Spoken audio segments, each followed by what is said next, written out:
তিনি সাবেক প্রধানমন্ত্রী, বিএনপি চেয়ারপারসন, স্বৈরাচার বিরোধী লড়াই করেছেন, সেগুলো তো আছেই। কিন্তু গত 15 বছরে তার লড়াইয়ে যে উচ্চতায় তিনি পৌঁছেছেন এবং বিশেষভাবে অভ্যুত্থানের পরে বাংলাদেশের গণতান্ত্রিক রূপান্তরে এখন তিনি অন্যতম কেন্দ্রীয় জায়গায় আছেন। ফলে সারা দেশের মানুষ এই গণতান্ত্রিক উত্তরণের প্রক্রিয়ায় বেগম খালেদা জিয়ার দিক নির্দেশনা কিংবা তার উপস্থিতিকে গভীরভাবে উপলব্ধি করে।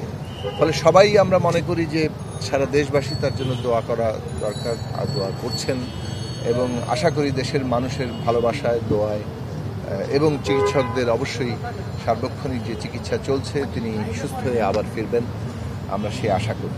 সর্বশেষ ডক্টর শাহাবুদ্দিন বলেছেন যে তিনি গত একদিন যে স্টেবল আছেন, ক্রিটিক্যাল তো হচ্ছেই ক্রমাগত, তবে একটু আগে ডক্টর জাহিদ বলেছেন যে তিনি রেসপন্ড করছেন এবং তারা আশাবাদী এবং সবাই কাছে দোয়া চেয়েছেন। কিছুটা উন্নতি বলা যায়, মানে আসলে এটা ডাক্তাররাই বললে ভালো হয়।